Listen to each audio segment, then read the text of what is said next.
السلام علیکم۔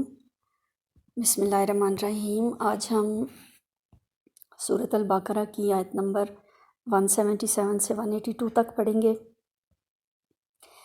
ان آیات مبارکہ میں یہ رکوع نمبر 22 ہے، ٹھیک ہے، اور رکوع نمبر 22 کی ان آیات مبارکہ میں ہم دیکھیں گے کہ اللہ تعالیٰ کے ہاں نیکی کا کیا مفہوم ہے، ٹھیک ہے۔ پھر ہم قصاص کے احکامات دیکھیں گے، پھر ہم تھوڑا سا وصیت کے بارے میں احکامات دیکھیں گے۔ تو آئیے سٹارٹ کر لیتے ہیں۔ اعوذ باللہ من الشیطان الرجیم، بسم اللہ الرحمن الرحیم۔ لیس البر، نیکی یہ نہیں ہے، ان تولوا کہ تم پھیر لو وجوہکم اپنے چہروں کو، قبل المشرق مشرق کی جانب، والمغرب اور مغرب کی جانب، ولیکن البر لیکن نیکی یہ ہے، من کہ کوئی آمنہ ایمان لائے، باللہ اللہ پر، والیوم الآخر یوم آخرت پر، والملائکۃ اور فرشتوں پر، والکتاب اور کتاب پر، والنبیین اور نبیوں پر، وَأَتَى المال وَأَتَى اور وہ دے، المال مال کو، علی حبہ اللہ کی محبت میں، کس کو دے؟ ذوی القربیٰ رشتہ داروں کو، والیتامیٰ اور یتیموں کو، والمساکین اور مساکین کو، وابن السبیل اور مسافروں کو، والسائلین اور سوال کرنے والوں کو، مانگنے والوں کو، وفی الرقاب اور گردنیں چھڑانے میں خرچ کرے مال، وَأَقَامَ اور قائم کرے الصلاۃ نماز، وَآتَى اور دے الزکوٰۃ زکوٰۃ۔ وہ جو پیچھے مال خرچ کرنے کا ذکر ہے وہ صدقات ہیں، زکوٰۃ بھی ہو سکتی ہے مراد وہاں پہ، لیکن زکوٰۃ کا یہاں پہ الگ سے بھی ذکر ہے۔ والموفون اور یہ کہ پورا کریں، بعہدہم اپنے وعدے کو، اذا عاہدوا جب وہ وعدہ کر لیں، یعنی نیک وہ لوگ ہیں جو پورا کریں اپنے وعدے کو جب وہ وعدہ کرتے ہیں۔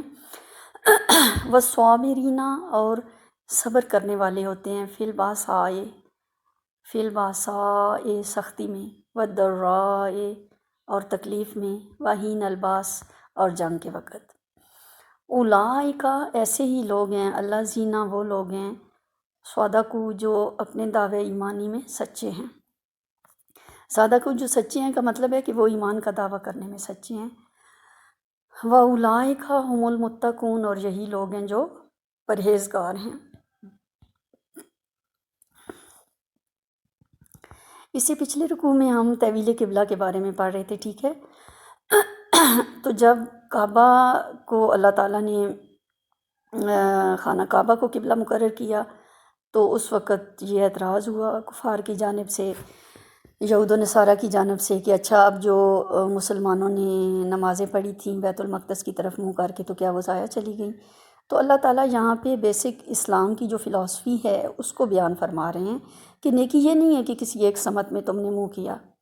ہم خانہ کعبہ کی طرف بھی منہ کرتے ہیں تو ہمارے ذہن میں یہ نہیں خیال ہوتا کہ ہم خانہ کعبہ کی عبادت کر رہے ہیں، ہمارے ذہن میں یہ خیال ہوتا ہے کہ ہم جہاں بھی منہ کریں گے ہم اللہ کو پا لیں گے۔ لیکن چونکہ اللہ نے خانہ کعبہ کو قبلہ مقرر کیا تو یہ اللہ تعالیٰ کے اس حکم کی پیروی ہے۔ اصل نیکی اللہ تعالیٰ کے احکامات کی پیروی ہے، اور وہ احکامات اس آیت میں بڑی وضاحت سے بیان کیے گئے ہیں، ٹھیک ہے۔ اللہ تعالیٰ کیا فرما رہے ہیں؟ بسم اللہ الرحمن الرحیم۔ لیس البر ان تولوا وجوہکم قبل المشرق والمغرب ولکن البر من آمن باللہ والیوم الآخر والملائکۃ والکتاب والنبیین وآتى المال علی حبہ ذوی القربى والیتامیٰ والمساکین وابن السبیل والسائلین وفی الرقاب۔ نیکی یہ نہیں کہ تم اپنے منہ مشرق یا مغرب کی طرف کر لو، بلکہ نیکی یہ ہے کہ کوئی ایمان لائے اللہ پر، یوم آخرت پر، ملائکہ پر، کتابوں پر اور نبیوں پر۔ یہ تو ہو گیا ایمان، یعنی جس کا ایمان ٹھیک ہو اور پھر اعمال بھی ٹھیک ہوں۔ اعمال میں کیا ہو؟ اور اپنا مال خرچ کرتا ہو اللہ کی محبت میں، رشتہ داروں پر، یتیموں پر، مساکین پر اور مسافروں پر، مانگنے والوں پر اور گردنیں چھڑانے والوں پر، مطلب غلاموں کو آزادی دلانے میں اپنا مال خرچ کرتا ہو۔ اس کے علاوہ کیا کرتا ہے؟ وَأَقَامَ الصَّلَاةَ وَآتَى الزَّکَاةَ، نماز قائم کرتا ہے اور زکوٰۃ دیتا ہے۔ اور پھر کیا کرتے ہیں ایسے لوگ جو نیک ہیں، والموفون بعہدہم اذا عاہدوا، اور وہ پورا کرتے ہیں اپنے وعدے کو جب انہوں نے وعدہ کیا ہو، والصابرین فی البأساء والضراء وحین الباس، اور صبر کرنے والے ہوتے ہیں نیک لوگ سختی میں، تکلیف میں اور جنگ کے وقت۔ اولئک الذین صدقوا، یہی لوگ ہیں جنہوں نے سچ کہا، سچ کہا کہ وہ ایمان والے ہیں، ٹھیک ہے۔ وَأُولَٰئِکَ هُمُ الْمُتَّقُونَ، اور یہی لوگ پرہیزگار ہیں۔ اب یہاں پہ قصاص کا فلسفہ بیان ہو رہا ہے۔ عرب میں رواج تھا کہ اگر کوئی ایک شخص قتل ہو جاتا تھا تو پورے کے پورے قبیلے کو تحت ایک کر دیتے تھے، اور جنگ شروع ہو جاتی تھی اور جھگڑے شروع ہو جاتے تھے۔ اس مسئلے کو اللہ تعالیٰ نے اس طرح سے حل کیا کہ جو قاتل ہے صرف اس کو پکڑو، دوسروں کا تو کوئی قصور نہیں ہے۔ تو یہ کیا اسلام کا قصاص کا قانون کیا ہے؟ اللہ تعالیٰ فرماتے ہیں یا ایہا الذین آمنوا، اے ایمان والو، کتبہ فرض کیا گیا ہے، علیکم تمہارے اوپر، القصاص فی القتلہ، قتل کے معاملے میں بدلہ، قتل کے معاملے میں قصاص کا قانون تمہارے اوپر فرض ہے۔ اور وہ قانون کیا؟ الحر بالحر والعبد بالعبد والانثی بالانثی، ایک آزاد شخص اگر قاتل ہے تو اسی آزاد کو قتل کرنا چاہیے، ایک غلام اگر قاتل ہے تو غلام کو ہی قتل کرنا چاہیے، عورت اگر قاتل ہے تو بدلے میں اسی عورت کو قتل کرنا چاہیے، نہ کہ اس عورت کے سارے خاندان کو، یا مرد قاتل ہے تو اس کی بیوی کو بھی قتل کر دیں، ایسا نہیں۔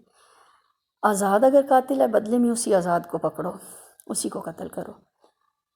آزاد اگر قاتل ہے تو اسی آزاد کو قتل کرو، غلام اگر قاتل ہے تو اسی غلام کو قتل کرو بدلے میں، عورت اگر قاتل ہے بدلے میں اسی عورت کو قتل کرو۔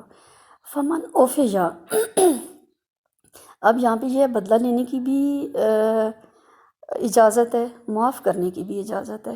فمن اوفیا لہو، بس جسے معاف کر دیا جائے، من اخیہ، اپنے بھائی کی طرف۔ یہاں پہ اخیہ کا لفظ بہت امپورٹنس رکھتا ہے۔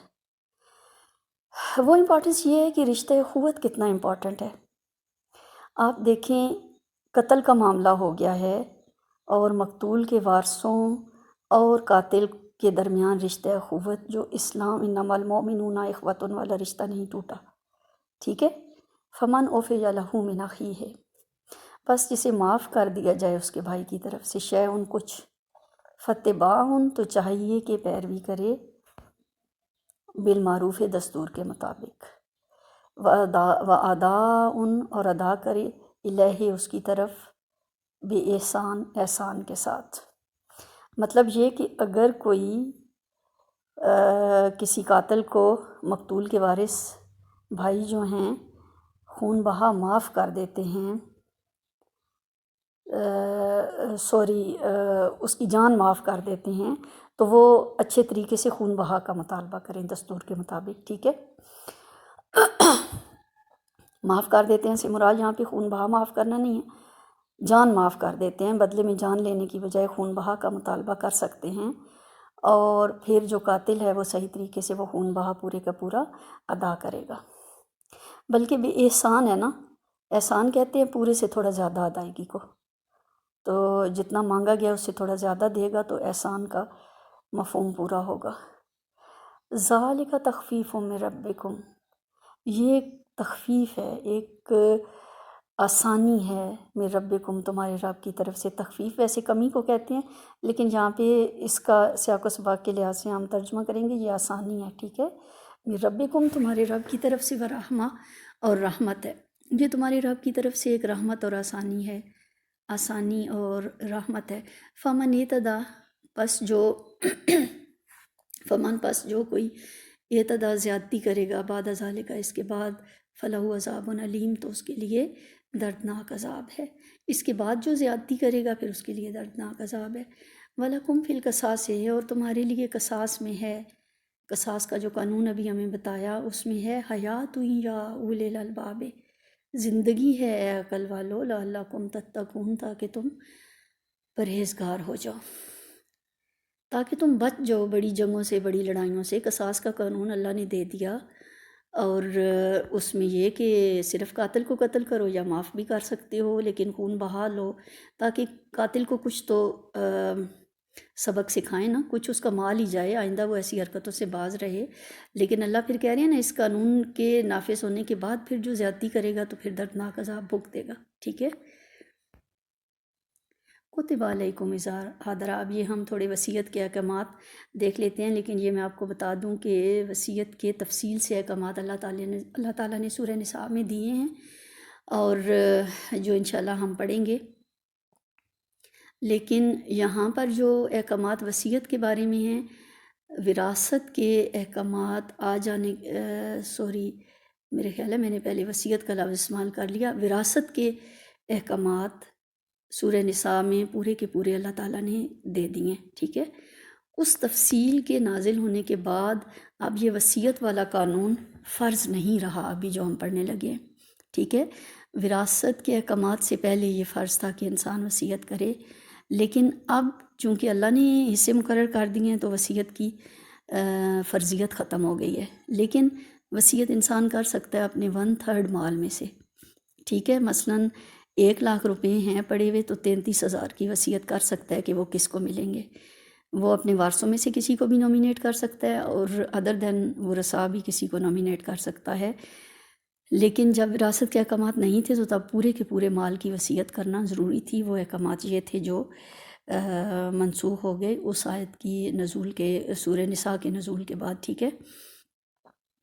کتب علیکم، تم پر فرض کیا گیا ہے، اذا حضر احدکم الموت، جب تم میں سے کسی ایک کو کی موت قریب ہو، ان ترک خیرا، اگر کوئی مال وہ چھوڑ رہا ہے، الوصیۃ للوالدین والاقربین بالمعروف، کہ اپنے والدین اور قریبی رشتہ داروں کے لیے دستور کے مطابق وصیت کرے۔